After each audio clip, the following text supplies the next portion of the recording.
Muy buenas, mi nombre es Lucy Sánchez y voy a hablarles sobre la historia del Human Computer Interaction. Continuamos.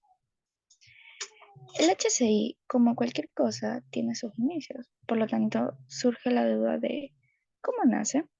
Pues bien, el Human Computer Interaction nació como un campo de estudio y práctica a medida que las computadoras comenzaron a desarrollarse y a ser más accesibles para un público más amplio. ¿Y cuáles fueron esos factores claves que contribuyeron al surgimiento del HCI? Entre ellos tenemos al desarrollo de las primeras computadoras, la cual inicialmente su interacción se basaba en comandos de texto, lo que requería un conocimiento técnico significativo. También tenemos la investigación en usabilidad, y que para ello se llevaron a cabo investigaciones en campos como la psicología cognitiva y la ergonomía para mejorar la experiencia del usuario. Eh, Otro punto está el desarrollo de interfaces gráficas de usuario, también conocidas como las GUI.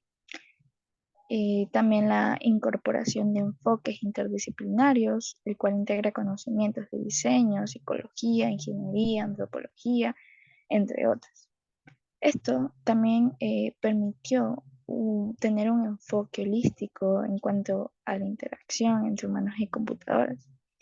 Y por último tenemos el reconocimiento de la importancia del usuario, ya que la satisfacción del mismo y la usabilidad eran factores críticos en el éxito de los sistemas informáticos y las aplicaciones.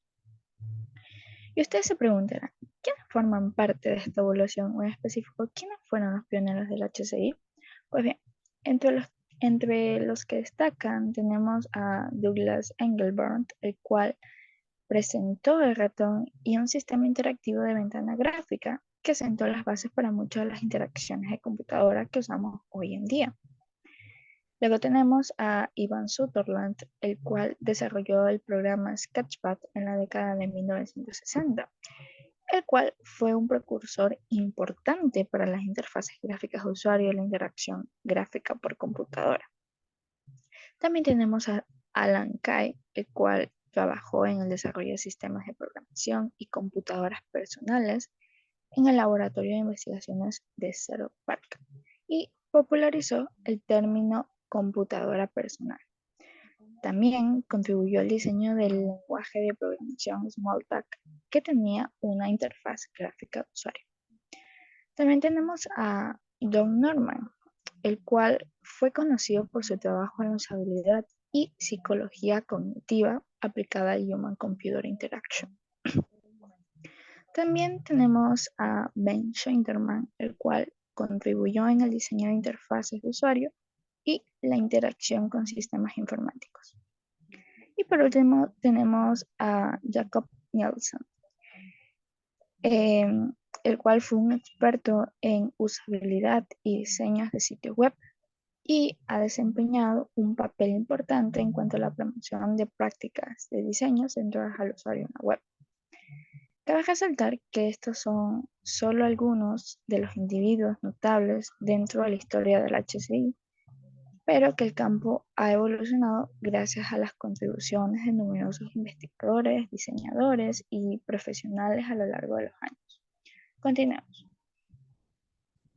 En cuanto a 1945 y 1950, se puede decir que comienza la era de las computadoras, el cual se basa con interfaces primitivas en base a texto y tarjetas perforadas.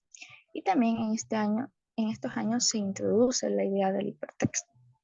En cuanto a 1950 y 1960, se desarrollan los primeros lenguajes de programación y sistemas operativos, pero su interacción sigue siendo principalmente a través de comandos de texto, lo cual le complicaba a gente que no tenía este tipo de conocimientos.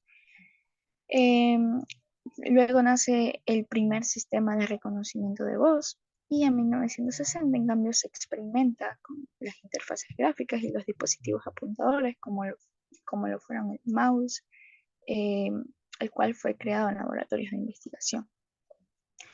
Luego tenemos a 1962, en donde se implementa un procesador de textos con WordWrap.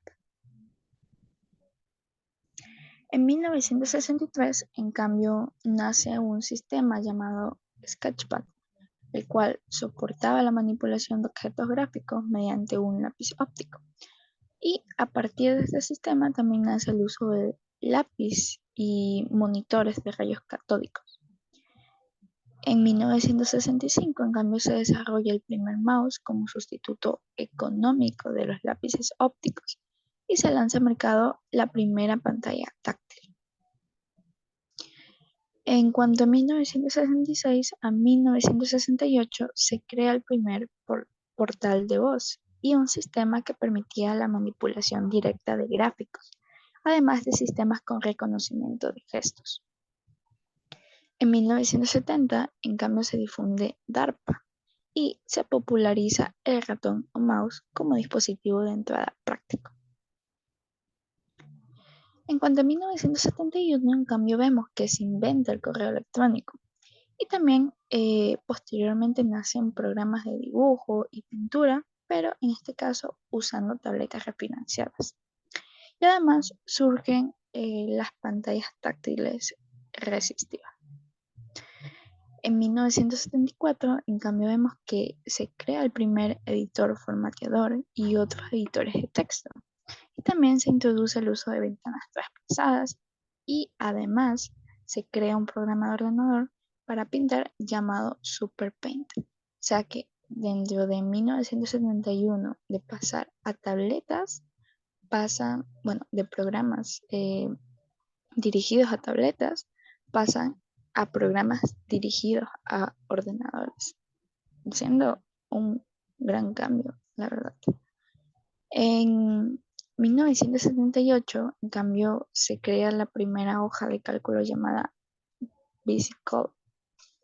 En 1979 dan inicio a la aplicación de celulares, los cuales eran grandes y solo transmitían sonidos. En 1980 a 1981, en cambio, se crea el fax y se da prioridad al uso de gestores de ventanas llamadas Cedar Windows Manager, comercializando a su vez al ratón Xerox Star. En 1984, en cambio, Apple lanza la computadora lisa con una interfaz gráfica de usuario, o GUI, y un ratón, marcando un punto de inflexión en la HCI.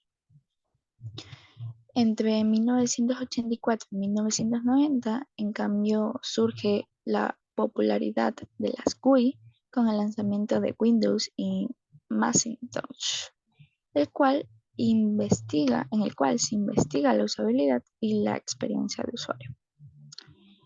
En 1996 a 1999, en cambio, nace la agenda electrónica que cabía en el bolsillo y el motor de búsqueda que hasta actualmente lo conocemos como Google. Ya, por acá tenemos en el 2001 que se desarrollan nuevos entornos operativos como el Mac OS X y Windows XP. Además de que Apple lanza Siri para el iPhone 4S y un dispositivo portátil para escuchar música. En cuanto al 2004 y el 2007, nace el GPS, también las redes sociales como lo son Facebook y plataformas de video como YouTube. También se dice que se populariza el iPhone y el Windows Vista. En estos años también existe la proliferación de dispositivos móviles y pantallas táctiles, lo cual los lleva a una evolución de interfaces móviles y aplicaciones centradas en usuario. Luego tenemos en el 2010, entre 2010 y 2011, en donde Google comienza a desarrollar un dispositivo de visualización tipo gafas de realidad aumentada. Y también se crea un teclado virtual y un escáner portátil. Entre el 2011 hasta la actualidad, se puede decir que la HCI se expande a diversos campos como la realidad virtual, la inteligencia artificial y la interacción por voz. Y también se promueve la atención a la privacidad y la ética en el diseño. Conclusiones. En conclusión, la HCI es un campo interdisciplinario que ha evolucionado a lo largo de las décadas, desde sus inicios hasta la actualidad, y que durante este periodo se han producido avances tecnológicos significativos y también se han desarrollado conceptos claves relacionados con la interacción entre humanos y computadoras. Desde mi perspectiva, la evolución del Human Computer Interaction ha sido extraordinaria. O sea, ha pasado de ser un campo en el que la interacción se basa principalmente en comandos de texto a convertirse en un campo diverso y multidisciplinario que abarca interfaces gráficas, dispositivos móviles, realidad virtual, inteligencia artificial y quién sabe qué más se puede crear a medida que pasa el tiempo. De manera general, puedo decir que ha sido un viaje fascinante que ha transformado la forma en que los seres humanos se relacionan con la tecnología y que su importancia dentro de la sociedad actual es indiscutible. Por último, tenemos la bibliografía y listo. Muchas gracias por su atención. Que pase un bonito día.